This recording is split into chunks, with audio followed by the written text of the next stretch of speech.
guys, welcome back to my crazy kitchen. Today I'm going to be making some cabbage, homemade cabbage soup, and I'm going to be canning it in one of my Instapots, and we're going to be eating some as well without canning it, so I can't wait. So will you come along? It's going to be delicious. It's one of my staple recipes I always make. So let's go.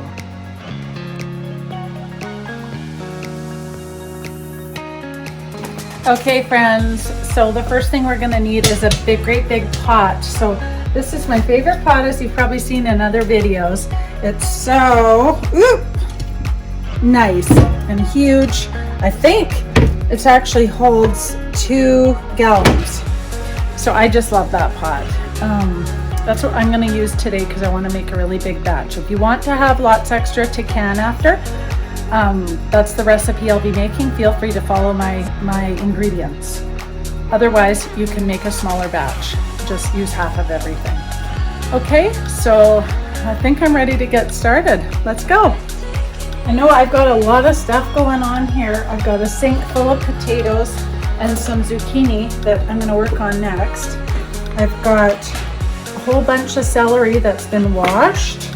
I've got like one whole bunch of celery. I've got a whole bag in here of washed clean carrots, and I've got just a few beets that I found downstairs that I just washed. I'm going to peel, and 3 onions that I just washed and peeled. And I keep all of my scraps, my onions and my celery ends and everything in a Ziploc bag. This will go in the freezer for making stock next time. So I'm just going to take some of the ends off of both ends off of my carrots. And they're really nice carrots. The other ones I had to peel because they were starting to get a little hairy in some spots, but these ones look really nice. So I'm just going to peel these up, and then we'll have everything, the main vegetables, sorted out besides the cabbage. Yeah, these carrots are quite nice. So normally you guys see me using my food processor for all of the chopping and grating and slicing, but today I'm going to actually just chop these in bigger pieces, because when I can things, I like them to not be... Oh, I lost one. I'm gonna have to wash that one again. I like them to be in bigger chunks, in other words, so that they don't get too soggy in the canning process, and they'll stay a lot firmer that way if they're in a little bit of bigger pieces. I prefer the smaller, but that's just how I find is the best way when you're going to can. So, okay, that's the carrots, and I'm not even going to peel them because I washed them and scrubbed them so nice, and they're just really nice carrots. I've got my bag for next time's bone broth, and now I got to grab the cabbage. Look at this beautiful cabbage. I'm going to keep these little peels and put in my bone broth bag. That outside, but look at that. Isn't that a beautiful piece? I just had a small half of that one, and one whole beautiful cabbage on this one. Now this one too, the outside edge is a little beat up. Got some marks on it. I've already gave it a rinse, but as you know, cabbage is pretty tight, so you can't really get in there until after. So I think that looks pretty good. Maybe this piece.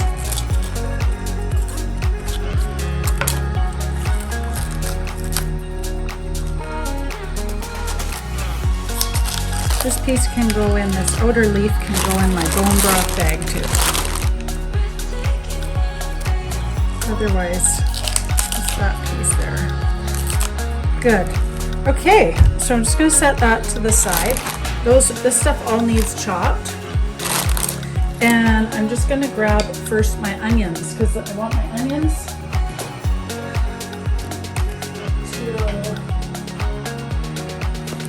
be going in my pot first with a little bit of butter So I'm just gonna chop these.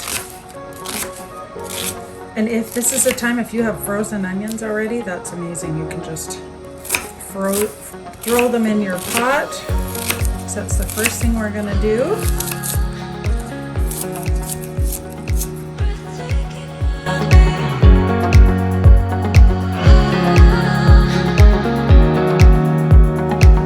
So in my pot now, I'm just gonna add a 1/4 cup of butter and about 1/8 of a cup of olive oil to get some of these things sauteing. So while the butter and the olive oil is warming up, I'm going to get the garlic peeled. Now this, I will use my food processor for, because I love how fast and easy it is. All I got to do is get the majority of it, and this beautiful skin can go into our bag for our bone broth. Everything. It will have so much flavor, it'll be amazing. Okay. And yes, that's 2 whole cloves. Bulbs. Whatever, the whole thing. Some are coming out nice and some will not come out nice because that's just how garlic is.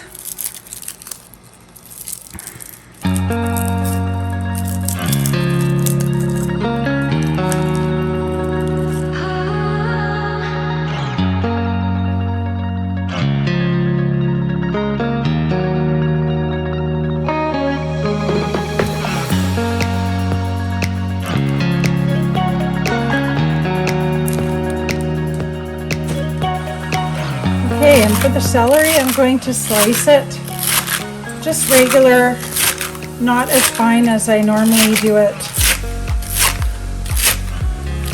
Like I said, I want the pieces to hold their shape and have a little bit of firmness to them. Oh, little last guy in the corner. But not too big. Okay, so we'll get that in here.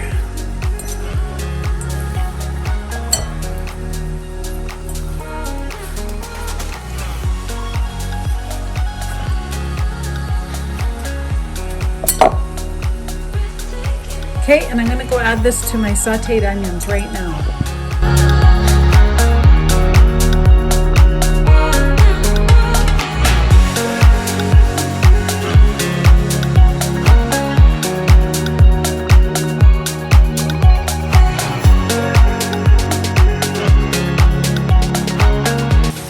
Okay, so I've got all my carrots chopped up and now I'm going to add that. And these are sauteing really nicely, the celery and the butter and the olive oil.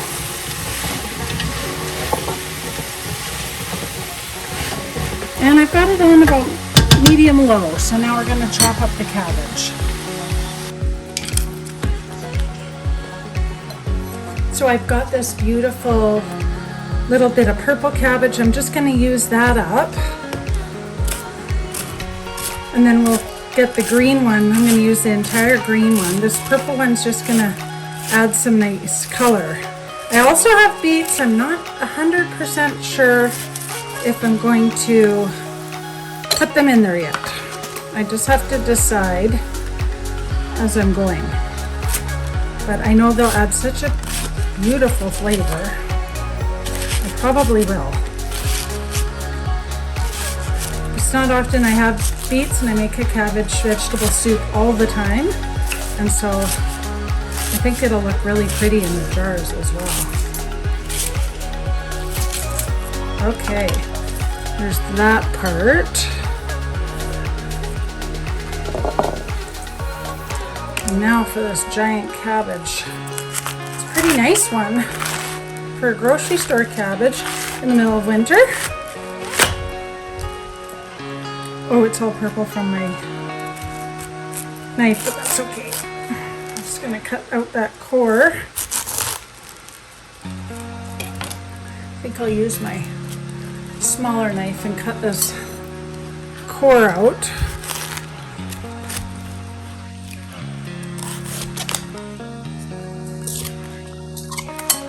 There, that can also go into the bag for the bone broth next time. I just put that in the freezer. Whenever I'm going to make bone broth, I've got all this stuff to add, so that's fantastic. Okay, I'm going to cut this guy into 4 so I don't...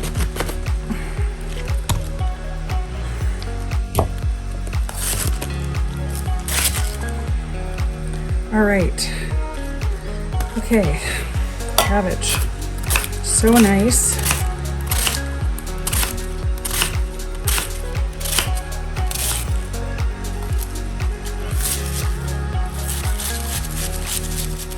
It's gonna look like a lot, but it definitely softens up and doesn't seem like so much after. And sometimes if you don't put enough cabbage in, it seems like where's the cabbage in the soup? So we like lots of cabbage in our soup. Just so healthy and so nice and brothy, yet full of tons of vegetables. Okay. I want 2 crazy big huge pieces, but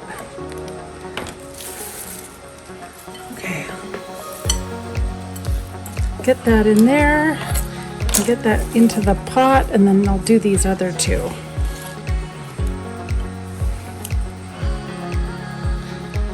Okay.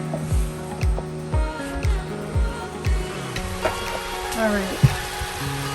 Ooh, look at that. Looking good.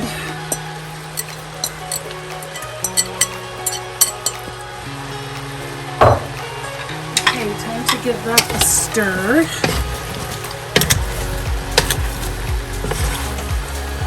I'm not going to add any more olive oil, even though I feel like I could, just because I don't want a lot of oil in the soup. Just enough oil and butter is in there is perfect. If you think it's going to burn, just turn your burner down a little bit. We'll be getting to the broth here shortly.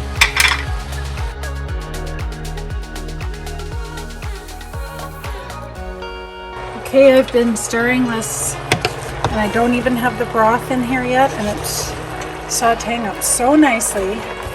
Adding that salt really helps pull the moisture out. So I decided to go for it. I'm going to peel the beets. Sometimes I add these, sometimes I don't, but it just makes such a pretty color, honestly, and it just looks so pretty on the shelf, and it just gives that extra taste, and I just love beets. I'm not making them perfect.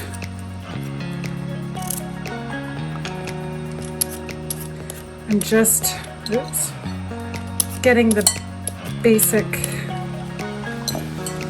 skin off. If these were fresh from the garden, sometimes I don't even peel them at all, but because they're store-bought, and it's winter, the coating on the outside of the beet is quite hard, so I'm gonna peel it all off.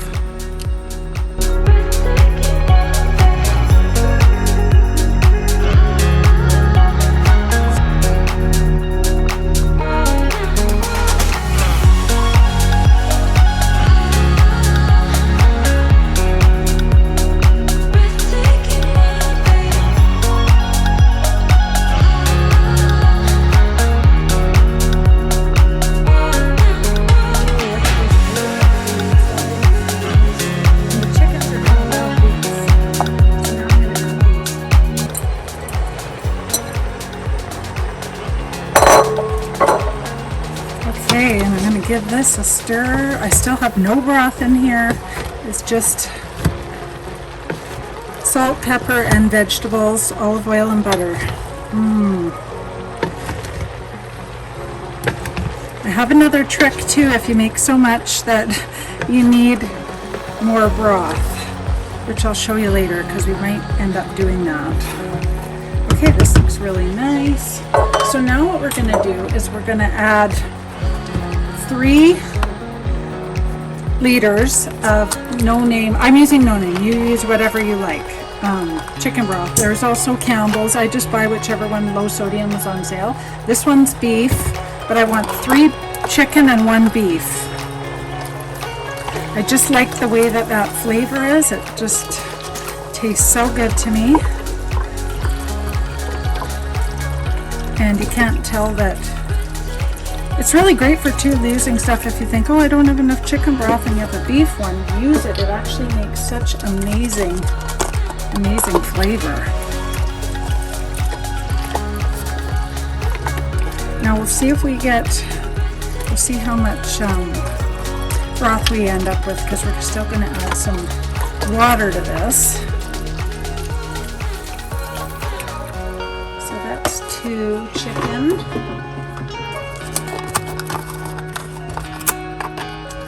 3. Oh, it's coming near the top. Ooh, and we're getting that really pretty pink, red color from the cabbage and the beets. It's almost like a borscht, but with no meat. And here's the beef one, beef with red wine.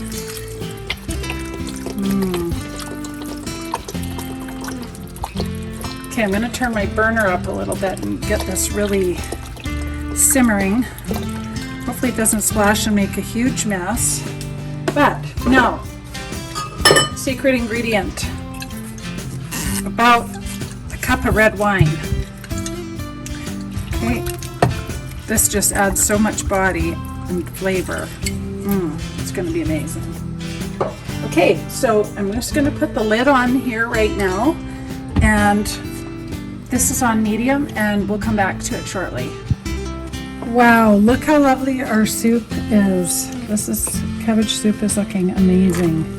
And it's smelling really good in here already, and the veggies are still really crunchy. Okay, so the next thing I want to do is I went and I looked, and my parsley was starting to go, so it's going to have to go the chicken. So I'm going to use my beautiful dried parsley, but if I had fresh, I would use that. And I probably put 3 tablespoons. And then I have my dried onion powder that I made in the dehydrator. And this is like gold, people. Like, this is so strong. It's not like the store-bought onion at all. And I'm just going to use 1 heaping tablespoon, because we do have our onions already in there, but we want some extra flavor. And this, in here, I want a few bay leaves.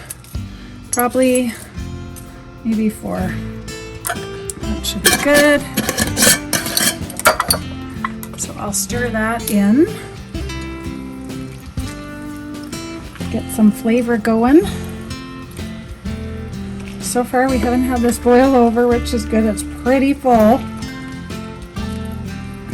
When it starts simmering down and makes some more room and evaporates a bit of this, we're going to add some water.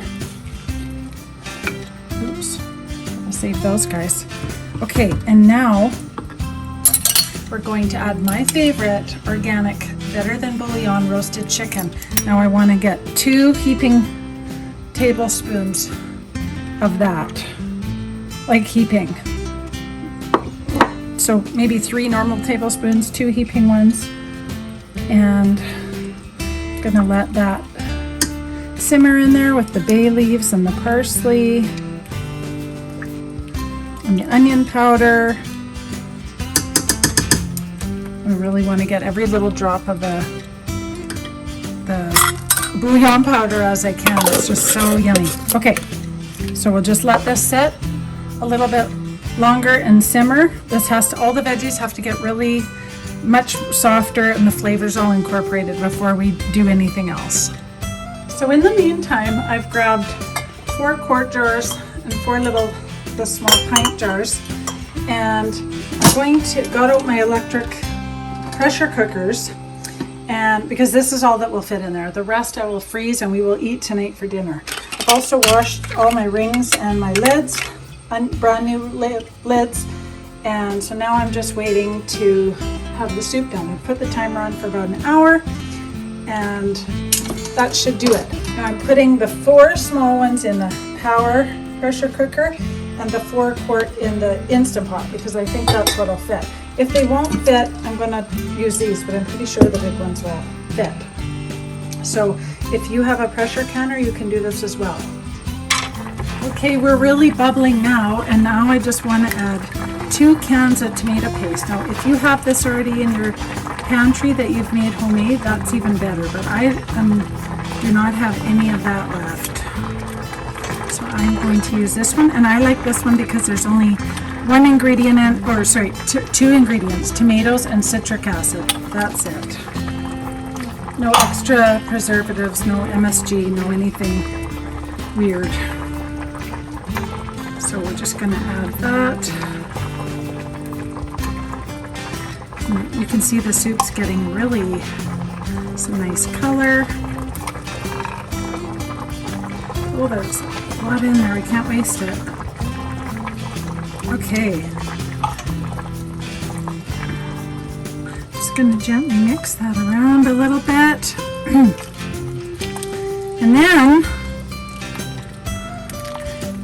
I put the timer on when we walked away last time for an hour, and I still have 45 minutes, so we pretty much just came and put this in after the chicken days. So after about an hour, we'll check and see how our veggies are. We want them very tender,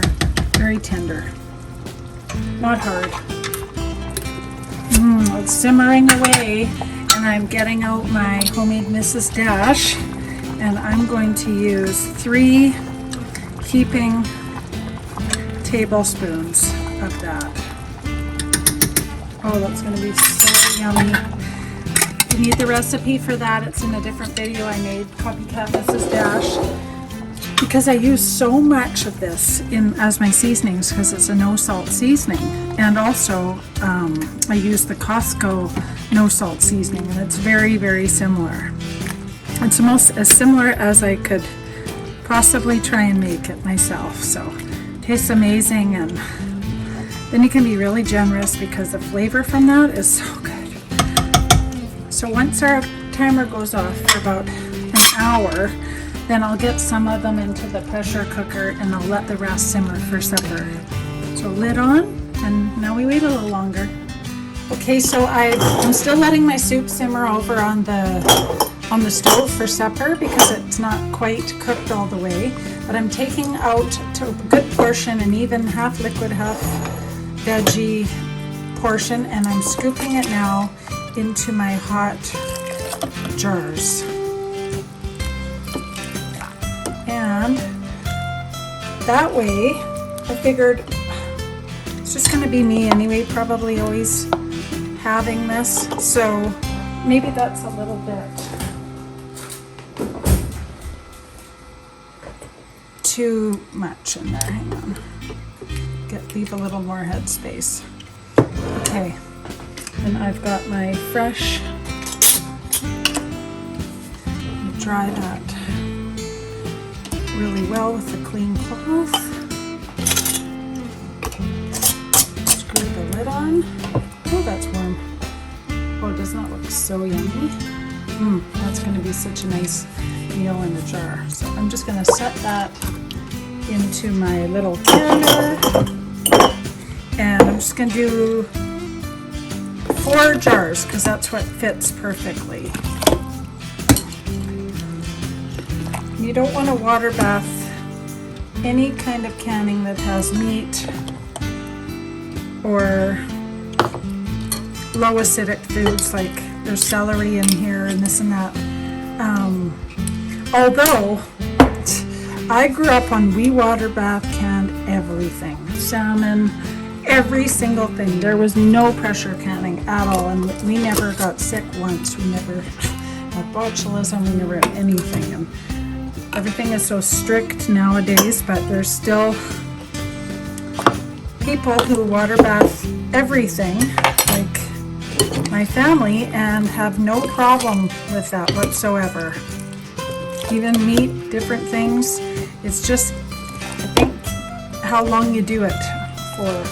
But I'm not recommending that, but I'm not dissing it either, because it's what I grew up on. And still, the way my dad does his canned salmon to this day. And it turns out so good.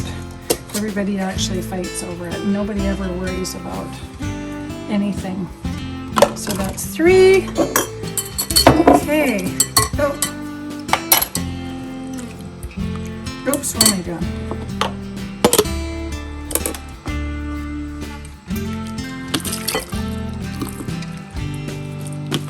Perfect. I just scooped out a bit. I'm going to get at least 8 jars out of this.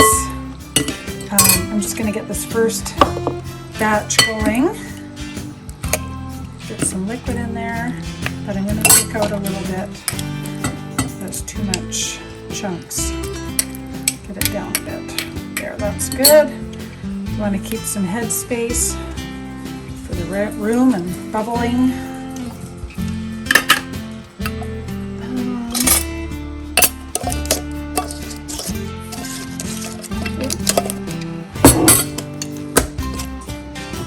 Okay, lovely. So now we've got 4 jars in there, and it's filled. They've been filled about just under halfway with a couple teaspoons of vinegar. And now we'll get those going and get some more of our taste our soup. Actually, I didn't add any more seasonings than what I already added, because sometimes when you're canning, the seasoning also intensifies. So it's better to just put more salt and pepper later.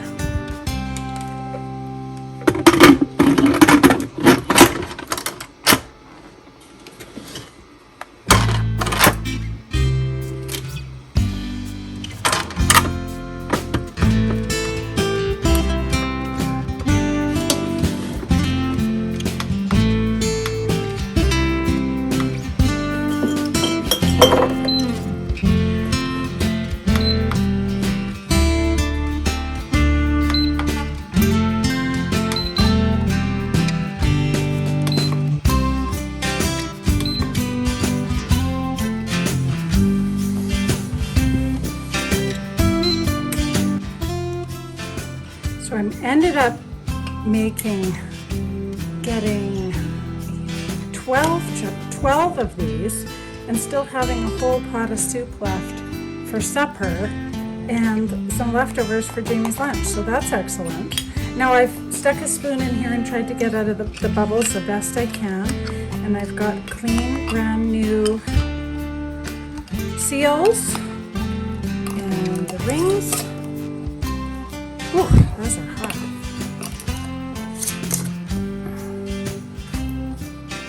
So they're just, that one's a bit tight. They're just finger tight. Oh, I'm missing a ring. I gotta get one. But other than that, I'm gonna get quite a few of these, and look how pretty they look in the jar. So now we still have a huge pot of soup left.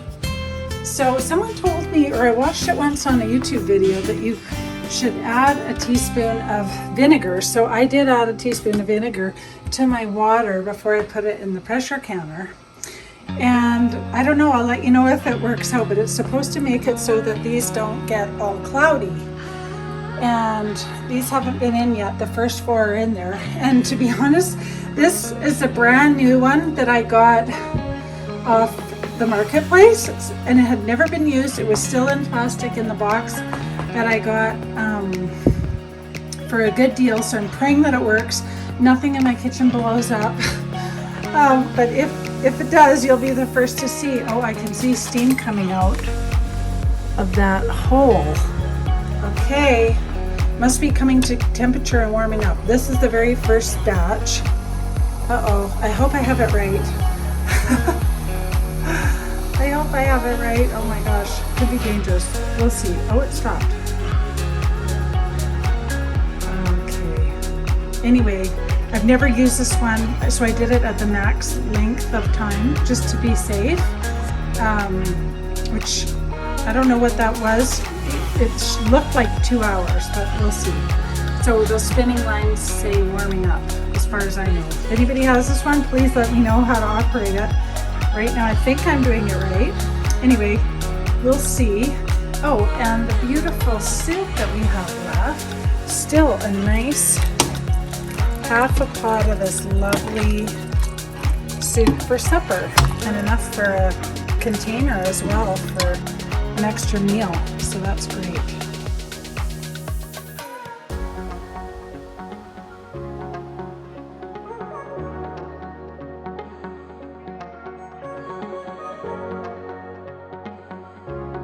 Look at that, all served up, yummy with some garlic toast. I've got salt and pepper here, so we'll see if it gets the thumbs up. Okay, the buzzer went off and I turned the thing to vent, and it's shooting out a lot of steam.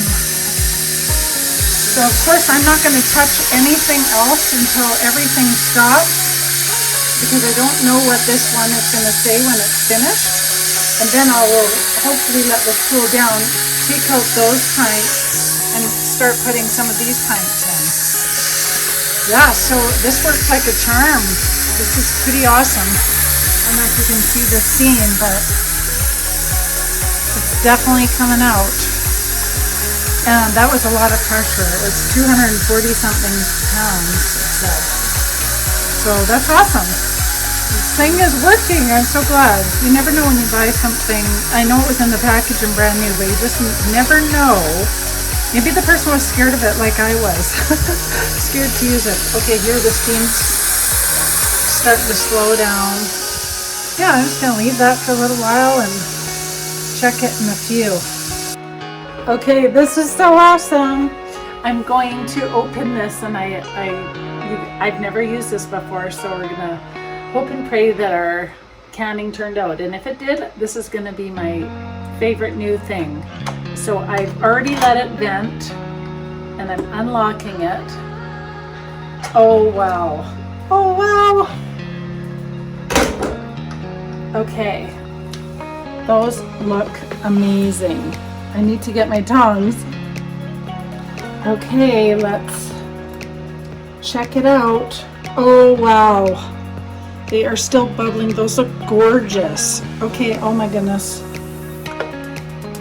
Wow, that looks awesome. Okay, I'm going to get a tea towel out to put these on. I just wanted to be sure that they were ready. So I'll put these on, put this down here, and put these on the tea towel, and then I can get my other ones going. And I don't know if I need to add any more water or not. It looks like there's still a tons of water in there. Oh my goodness. I'm not sure how long you're supposed to wait with the, because I always water bath can, but this is fun. So easy and very little cleanup. So this is great. These look gorgeous. So I'm not sure if you can see the difference. Here's the difference. Those are the can ones, and these are the ones that haven't went in. Wow, they look beautiful, and they're definitely still bubbling.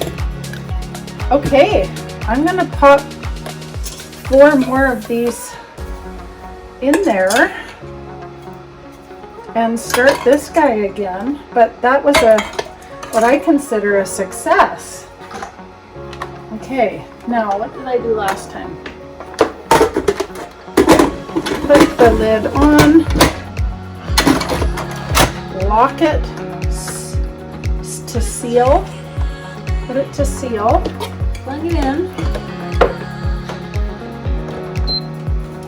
put it to can,